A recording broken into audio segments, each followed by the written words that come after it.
Thank you, Erika. Hi, everybody. Happy Sabbath to you all. Let's close our eyes and we start with prayer.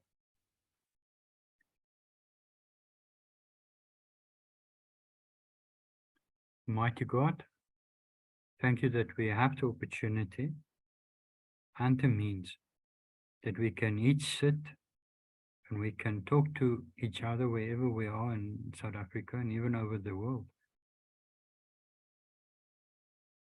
Thank you that you are opening up so much light to us. Help us to not reject the light, but that we can embrace it. But Lord, we're human beings, and we struggle with a lot of these concepts. We're biased in a lot of things. We cling on to the way we've grown up and the way we've learned things. Help us to break this and see it in a more clear view, because you're preparing us for the next step. Please, my Lord, be with us. Let your Holy Spirit guide us in this discussion that we want to have on relationships. I ask it in Jesus' name. Amen. Am I audible? Can everybody hear me? Yes. The question that Lucky has asked, I want to continue a little bit with that. When we started with when they asked us to look at relationships, counseling, one of the first things that we introduced when we started is to say that we want to be inclusive. That's why when we address a couple, we don't talk about man and wife. We rather want to talk about partners. We also had different topics, and the topics that we've addressed is actually topics that it's not usually part of discussions. It's actually things that people neglect, I think. But there's reasons, I believe, for that. Because when we talked about individuality, I think one of the things is, and if I didn't do it properly, or me and Erika, I want to elaborate a little bit more on that, is that when you look at individuality, before you go into a serious relationship or a courtship, it's so important to understand yourself. What we know is that a lot of people, they do have issues, and they struggle with gender identity and all these other concepts as well. And what they do is they don't look at themselves. They don't go and make sure where they stand and who they are. So they've been taught to ignore that, and they go through the norms and the standards. And then they're going to find themselves later on the line, they're going to find themselves into trouble, because they never give ear to their own feelings and their own things that is happening.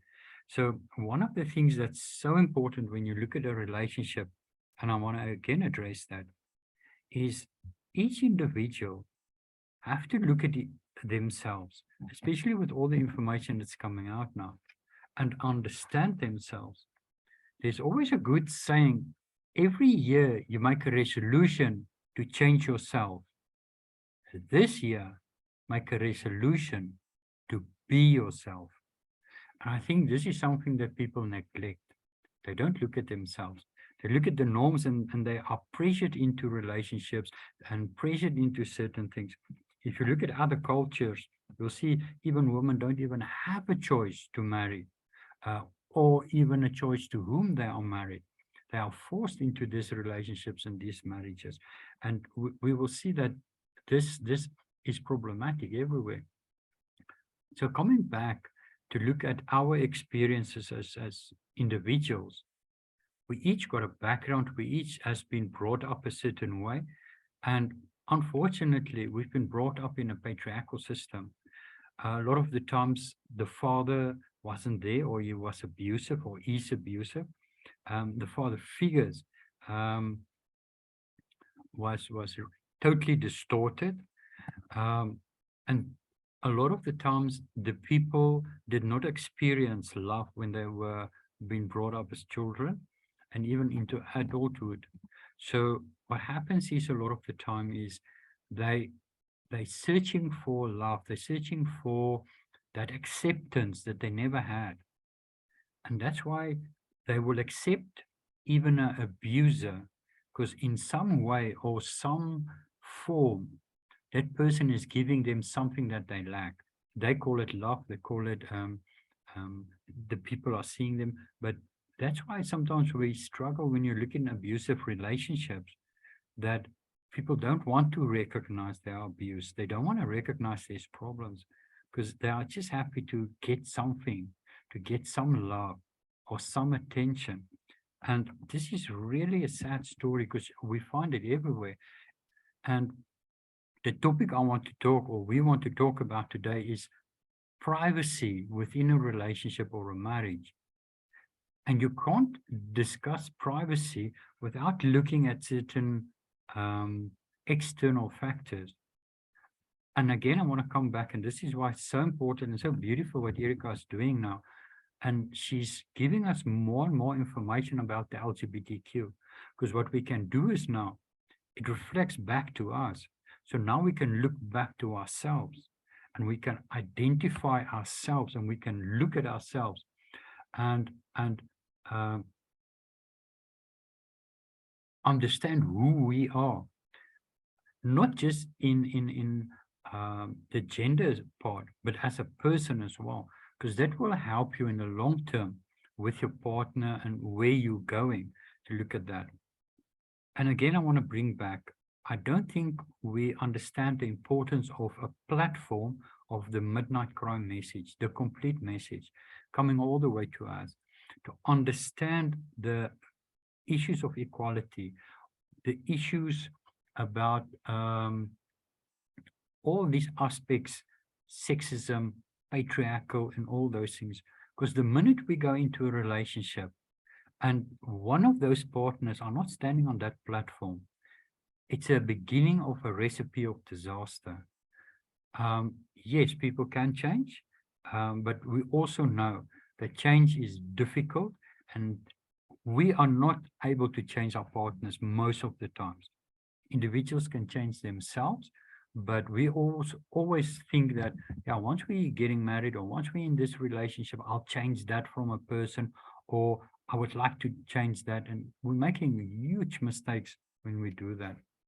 We also look at equality, individuality, inner dialogue, the right to speak. We look at interesting subjects that will help you in your relationship, and things that we need to discuss and need to sit down and work out before we going into marriage. Last week, we spoke about the right to speak, and we look at that, and it's a very broad and intense subject, and things also that people, and even me, we struggle with that concept. And today I want to talk about privacy within a relationship or a marriage. And please, guys, stop me at any time, interact with me, because you will find that this subject also, there's a lot of conflict and a lot of problems within relationships when you look at privacy. And I want to start off to say that we have to look at balance. Wherever we go in a relationship, we need to seek for a balance in yourself, a balance in the relationship, a balance in your partner, and everything. We need to balance things out. We know there's a framework and we need to be within that framework, but we also need to know that we need trust and we need respect for each other. So that is one of the things that we're going to look at that. So if I look at privacy or privacy, again, going back, and it ties in with all the other things that we start to discuss as well. Because if we tie in these things, we'll see that the right to speak and privacy, it's almost the same subject.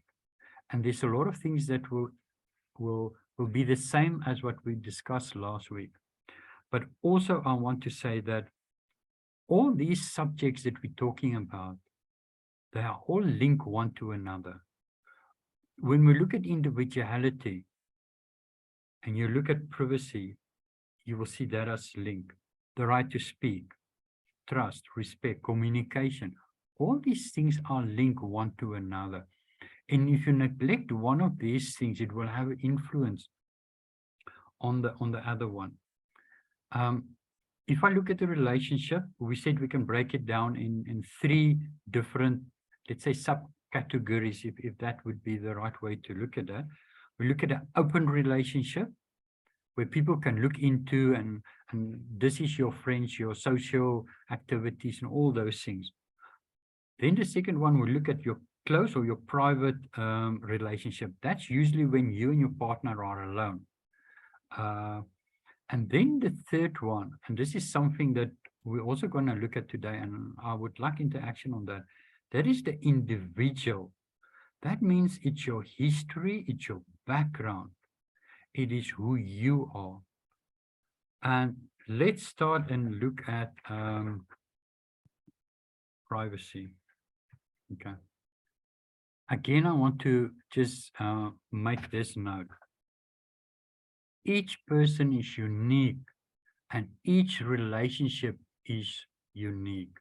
So sometimes you need to establish a baseline. Now, everybody that goes into a new work will understand that before they employ you, what they will do is they will do a medical examination on you. A lot of the times it's not just to see if you're medical fit or you're well, but it also create a baseline, because one day or another, if something happens, they can go back to the baseline and say, when we first started to employ you, before you start with this employment, we look at your lungs, we look at your blood pressure, we look at all these different things, and we establish a baseline. And if anything goes wrong, we can go back to the baseline.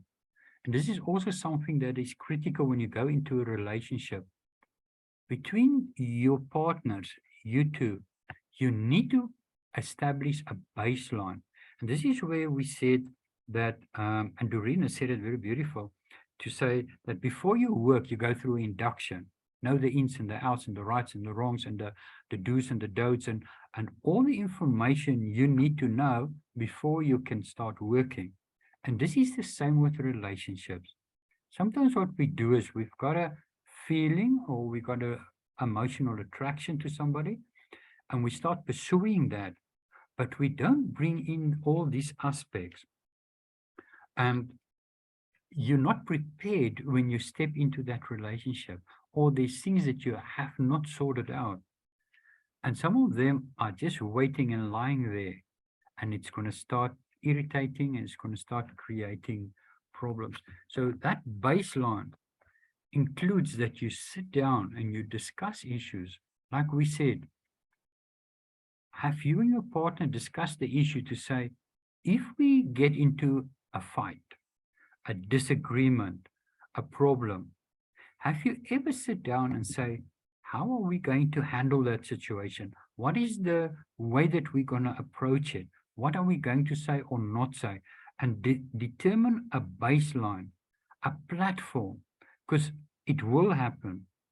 It's guaranteed that there's going to be disagreements, fights, and certain things that's going to come up.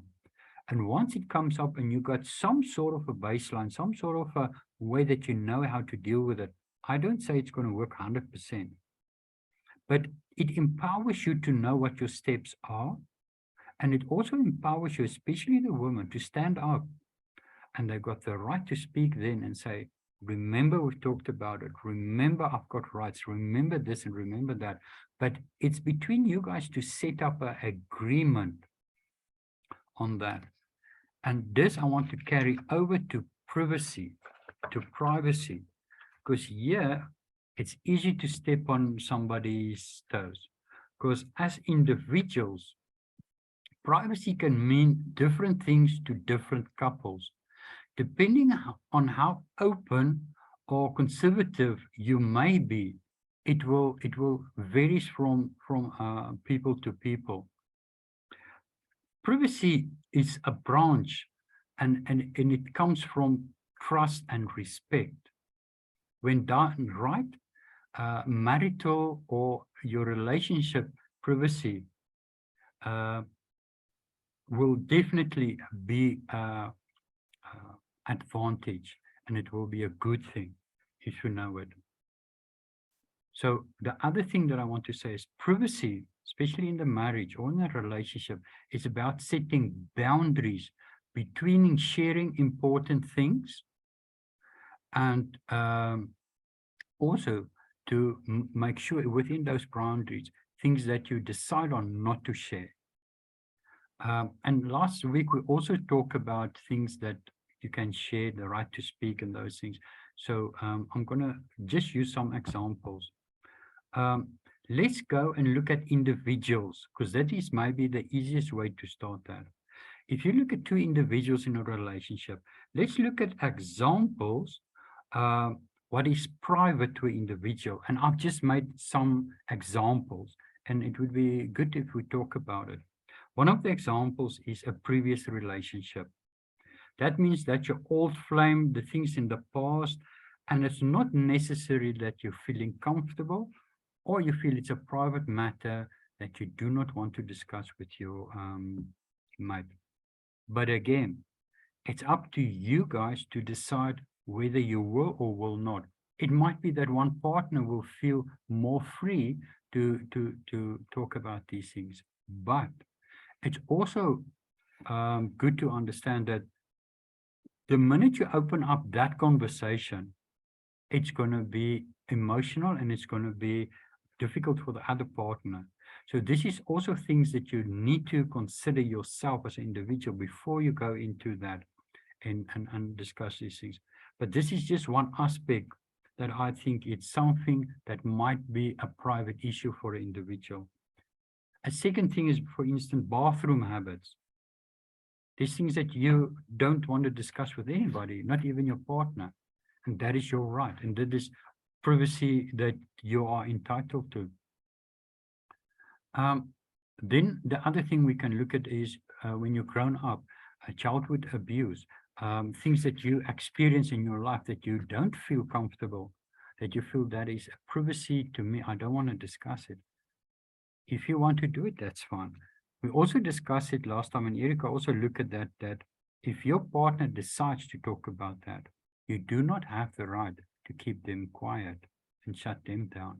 So it's up to each individual to decide, this is my matter, I want to keep it private, or it's my matter, I want to talk about it, either in the relationship or even outside the relationship. So there's a lot of things surrounding that. If you look at abuses or you look at grown-ups or the way that you've been treated and things that you feel is private, then it's fine to keep it private. And sometimes what happens is the partner also tries to pull out information from another one. There might be many reasons why, but we have to understand, when we've learned that in the movement, no means no. So if your answer is, this is my private matter, and the answer is no, then you accept that as no. Another thing that we can talk about is inner thoughts. So sometimes we got the habit of talking to the partner and say, what are you thinking about? Because sometimes everybody's thoughts are their own.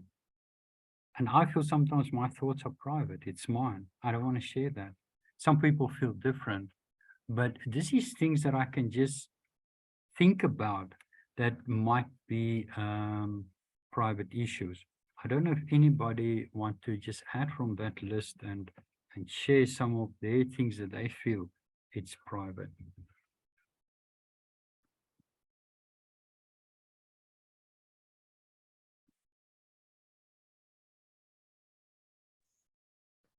Kobus? Hello? Hi. Some things that we also have to look at is the use of devices, computers, cell phones, and so on. Are you going to discuss it later on? We can discuss it now. That would be great. Okay.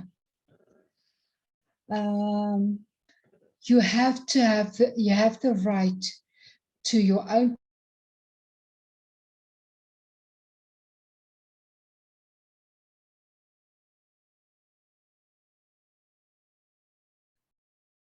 computer and to your own phone. I want to use your computer.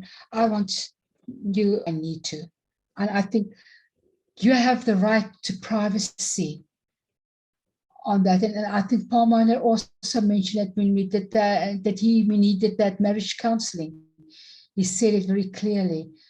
It's your right of privacy that you should have. Are we going to talk about the right of when the right of privacy is abused, or do you want to talk about it later, Kobus? Let's just discuss that later if you can. I want to look Okay. at I want to look at issues that are not private. And I think then we can look at when you abuse that privileges. And I would like to, if you can talk about that. I still want somebody to tell me, what do they still think is private matters?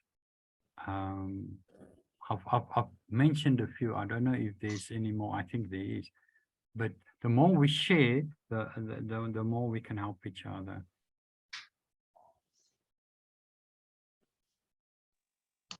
Hi, Kobus. Yes. This one, it's an issue that I've even asked the elders before. If someone is wanting to enter into a relationship, should we consider their medical history private?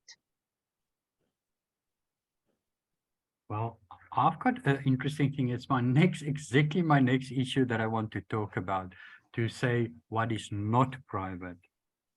Can I share what I've look at some ideas on the net and how I see it? Okay. How I see it when I look at different psychologists and different counselors, they reckon health issues should not be kept private. Keeping quiet about a serious or debilitating illness will only hurt your partner in the long run. You may feel like you are protecting them, but if there's a change, you'll find out sooner or later, especially if it's from someone else. Then this will not end well for anyone. Uncomfortable truth are always better than a deliberate lie. So this is some ideas that I got there, that they say this is one of the things that needs to be told to the other person. I don't know, and you can please help me with this. It's debatable because I don't think there's just a black and white on these issues. There's always gray areas.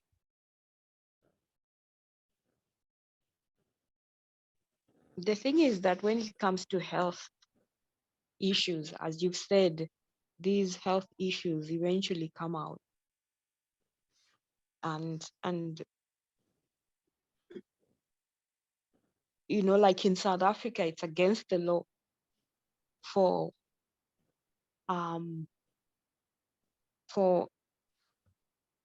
okay, let me put it the other way.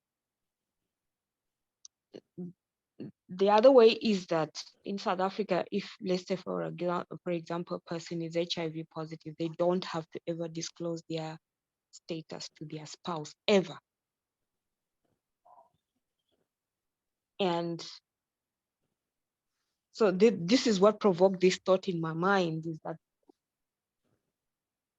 you know, where does the privacy start? Where does the where does it start? Where should it end? Because definitely one's health will affect the next person, especially if they are, you know, intimately connected in a marriage situation. And it creates very awkward situations. I've seen it happen in my work. So I was wondering whether this is also what should be private or not. And also, maybe I missed it. What is the information that should be private? Since we are now looking at the one that doesn't have to be private. And how do you get to know someone intimately if there is information that they have a right to withhold from you? One thing that I've learned and the experience that I understand when I look at the studies as well is when you come back on, when we put definitions of equality and those things on the table, and we look at, especially us in the movement, we say we are there to build and help the other person. And there's certain things that we've learned in the message to be open and honest, to understand what it means to communicate and proper communication between the two. And that is why I'm coming back again to the individual. That if you want to go into a relationship, you have to understand that you are the better part of that other person, that you are not the worst part of that. That means you are there to uplift them, to help them to become what they are. And in this whole process, I believe that there are certain things that if it's going to influence that person further on, that is especially on health issues and those things, you have to be open and honest. Because otherwise, I believe you go in, also if you look at equality and inequality, the same that Erika discussed, you can go into a relationship and it's unequal balance. There's things that you're bringing into that relationship that's going to create problems, and it's going to be huge. And I think withholding some of this information that's got a direct impact on your partner is selfish. And I think then you're going in there with your own agenda.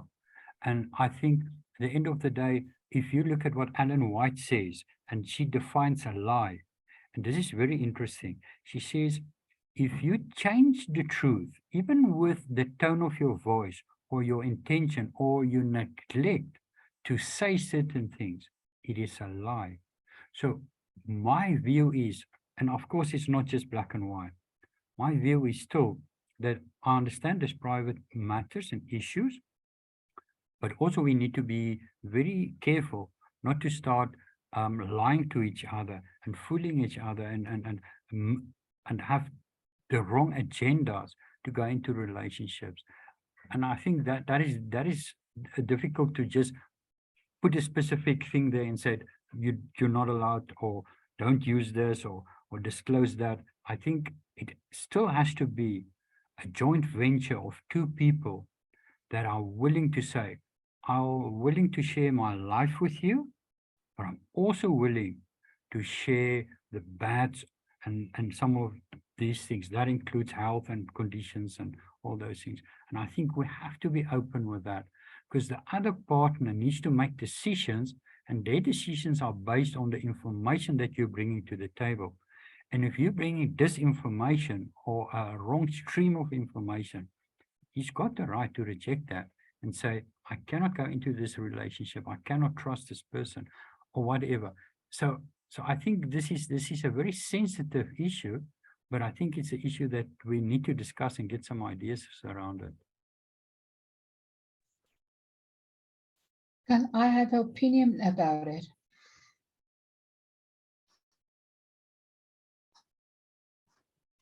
Please share it with us. Okay, let's just take HIV as you use it now, the ring. Then you really have to look at the practical thing.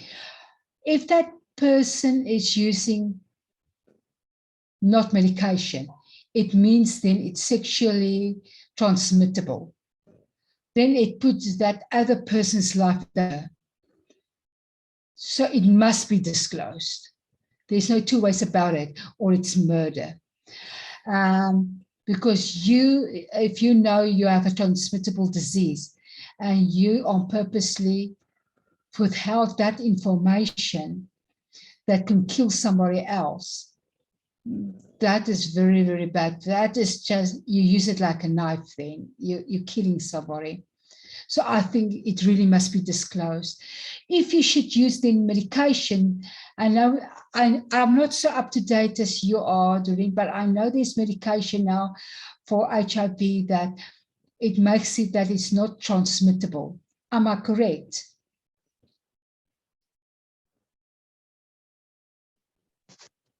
Erika, yes, but it's not always the case, because there are instances when someone is on medication and it's not effective, so they are not suppressed.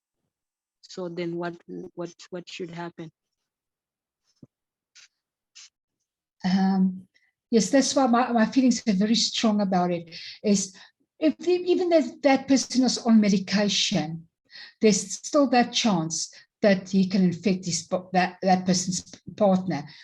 So it needs to be disclosed. That person must be willing to say, I need to protect myself extra. I need more information about it, and to proactively react to that. But if they do not, they are really sacrificing that person for their own sake. That is very selfish and very unchristian-like. I rather would say disclose it. And even if it should work, that person is not giving that virus to somewhere else. I think it must be disclosed, because remember, there's medications that they have to take. And if that partner doesn't know, what would they say? What is that medication? Then they would outright lie. And that's sin. So sometimes to be quiet, it's not the answer to everything. If you're in a true partnership, you really must be in a true partnership. If you don't trust your partner with your health, how would you trust your partner when you have other health issues to help you? If you don't even trust your partner with the health issues that you have now, you will get older, you will start having more health issues. So there is already that mistrust built in that relationship. So now I think health issues needs to be disclosed.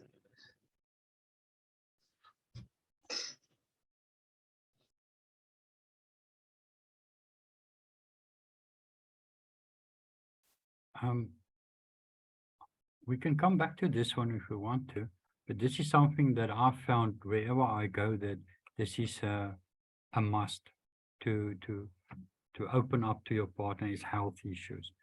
The other thing that we also say is financial issues. This is also important to disclose that.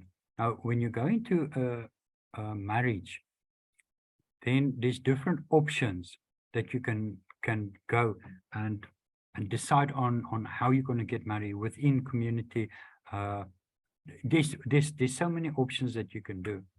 It doesn't mean you have to lie or withhold information. It just means that you can come to an agreement.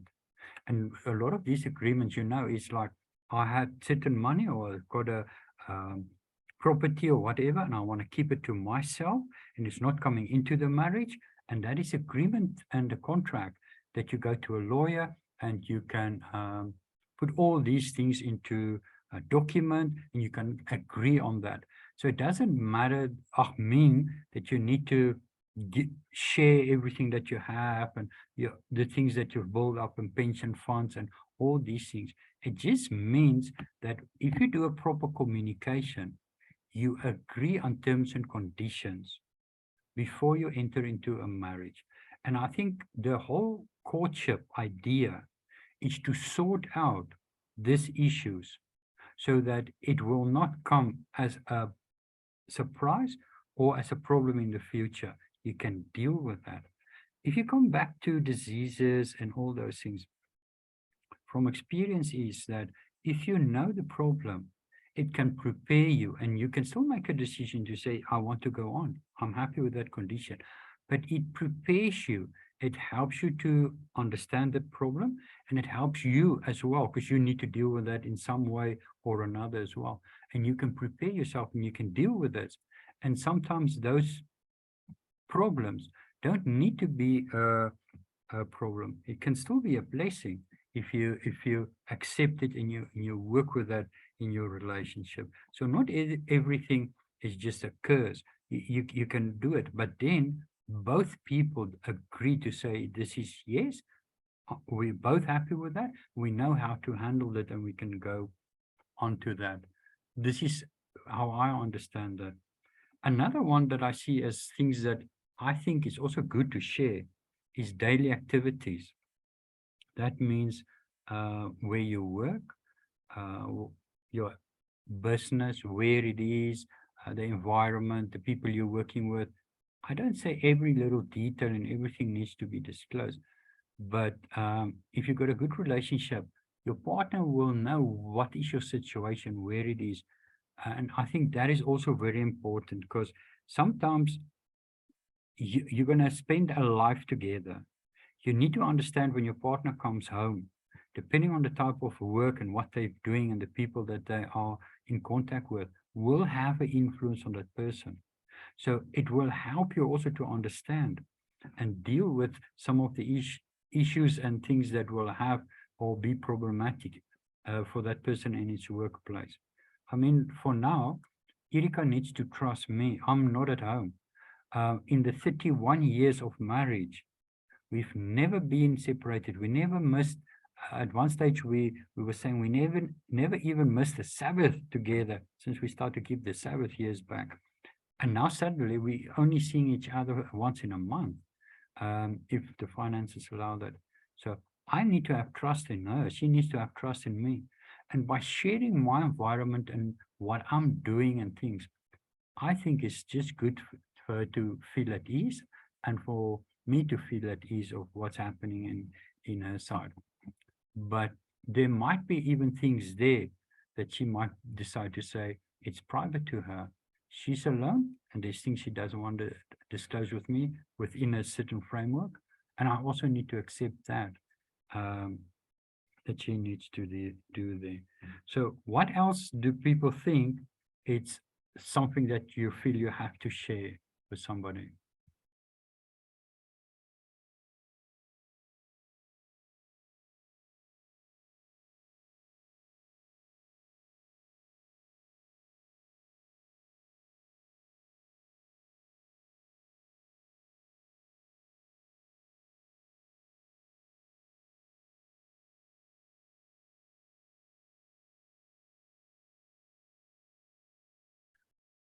So I want to go to Erika and I want to open up a can of worms here. When do you lose that right to keep something private? Erika, if you want to discuss a little bit on that issue, because not everything you got the right to keep quiet about. Okay. Sometimes it does happen that a partner is straying from the marriage bed, is cheating or she's cheating, or even watching pornographic stuff on their computers or phones, which is also a kind of cheating. Just so let me be clear about that. It's cheating. It comes from the mind and it's the same. So when a person cheats on their partners, they lose the trust of their partners. Now, if the partner decides, listen, I'm not going to take it up with what Christ said to say that is the reason for divorce. I'm still loving you. I want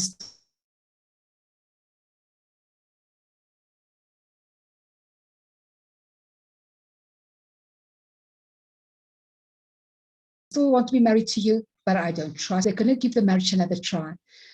Don't expect then a miracle will happen.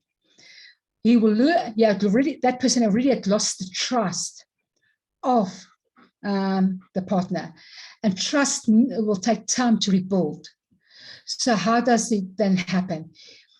We must then open the laptop for investigation by the partner, as well as the phone.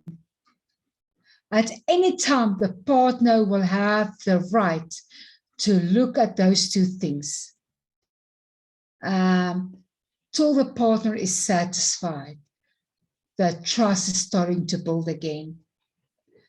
And it can take some time.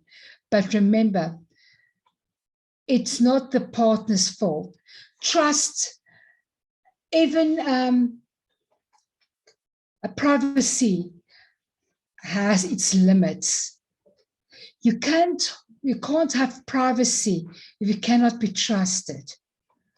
If you cannot be trusted with privacy, then automatically privacy will be taken away from you. And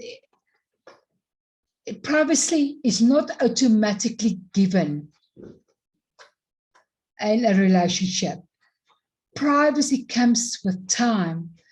Privacy comes with getting to know when you start courting and you say, okay, that looks like a trustworthy person. Privacy enhanced the day you got married. So privacy is not something that is just like the basic human rights. No, it's not. It is something you are earning. So if you can earn something, it means you can lose it also. So there's always conditions about things you have. It can be taken away from you if you earn something. So that's about what I have about privacy.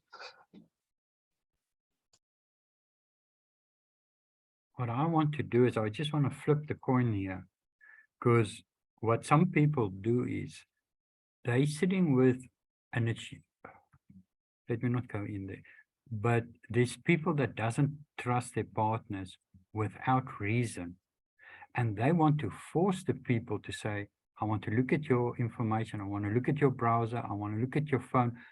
Maybe they got a trust issue themselves, or they got something. So there's also the flip side that, like Erika said, you can lose the trust for a reason, but then the other partner can also be not balanced and got reasons to want to break that privacy that you do have as well. So like I say, it starts with communication. And once we're going to start with talking about communication, communication doesn't mean it's two people talking to each other only. Communication is directed to specific, what's the right word? Specific things as well that you can get from each other, because you need to put a baseline. We need to put things on the table and start a relationship properly. Otherwise, there will be issues. And this is also where it is important. When we look at disclaiming information, now this is going to be a more sensitive issue. This is just an example. I've got a trust issue. I've been brought up with that. I've been all my life like that. This is just an example. So when me and Erika starts to discuss these issues, I feel it's important in the beginning that I can share with her my problems and my feelings and my shortcomings. Obviously up to a point, but it will help her also to understand where I'm coming from and my issue, so that we can start with a proper building block and work on that. But if I got certain problems and certain things, and I want to force it on the other person, that also going to lead to problems as well. So the whole balance issue, we need to be very careful about. I don't say everybody is balanced. I'm not balanced in everything, but Erika can help me in that balance, and I can help her if we carefully looking at issues, discuss it and work it through. And that brings me just to this point. And this also is part of my experience that I've found. This is important, that they found out that if you're not permanently with your partner and everything they do, that you creating a stronger bond and a stronger feeling to be with your partner. So I'll explain this in other words. It means that when you're in a relationship or in a marriage, it's important for each individual to practice alone time, to find a new passion, to look at hobbies and things that they do that is for the individual. I love the idea of doing things together, but it's important also for each one to have his own things that they're doing, their own private time, their own things that they do, their own privacy. And that is very important, even inside a relationship. So if you look at certain problems like a lack of privacy in a marriage, it will lead to problems as well. So there needs to be a balance. There needs to be things that is mine and mine alone, and things that I do and I do alone. There needs to be things that we do together and share together as well. But the balance starts to be a problem when I want to do everything with her, and everything, and the control issues also will come in there, that you want to control. So I think this is also something we can discuss, to say that we have to understand there needs to be privacy, there needs to be individual things that they need to do, hobbies, passions, whatever, that is unique to the individual. And we need to be respecting that other person, because sometimes we're jealous of their time and what they do, and even when they want to spend money for that project or whatever, that we want to stop it, or we're jealous or whatever. And that is very easy to happen. That's why when we look at love and respect, that we need to give space and creativity to each individual as well. And this is also something that, if you want to share with me on this aspect, is also a very important thing. And it's part of the privacy in a relationship.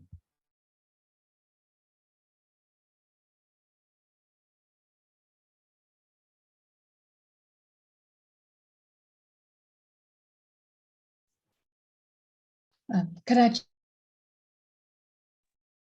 Hello, yes?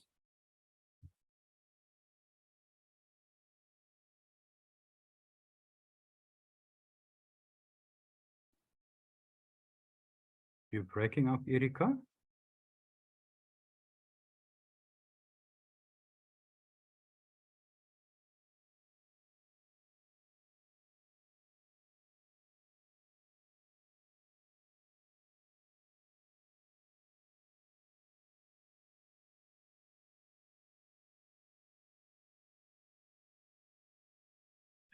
It looks like she's struggling with network. While we're waiting for anybody else, any ideas on when at the topic of privacy?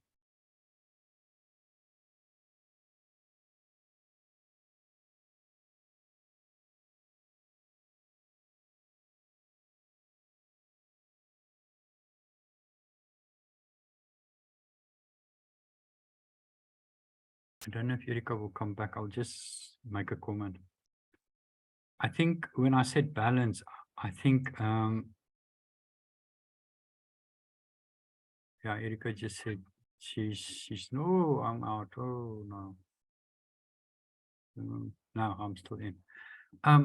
I think one of the things I just want to end with is, I think sometimes there is not privacy within a relationship about two people.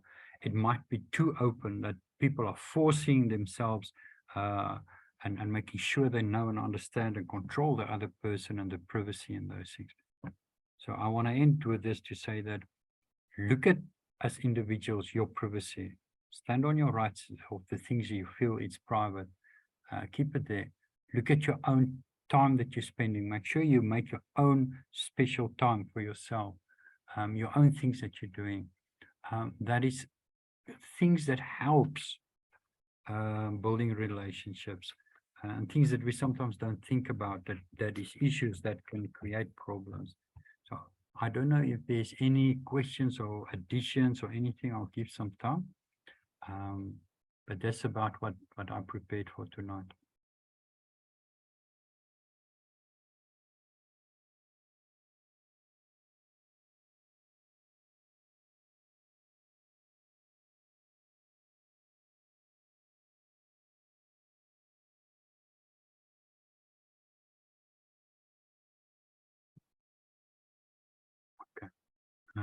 If there's nothing else, I think what we do is we close our eyes and then I'll just pray. Mighty God, thank you, my Lord, that there's so many things that you're opening up to us. The understanding of relationships, gender, all these things, my Lord. Thank you, my Lord, that I am, and we each are, a unique individual. Thank you that our relationships are unique. And thanks that we can have relationships with you, Lord. Help us and guide us in this journey that we are. Because the very issues of the freedom for us as human beings is the issue that's going to bring us to the sunlight, Lord. Help us to understand that, because that is going to be our test. Lord, be with us even in this whole Sabbath day. I ask this in the name of Jesus. Amen.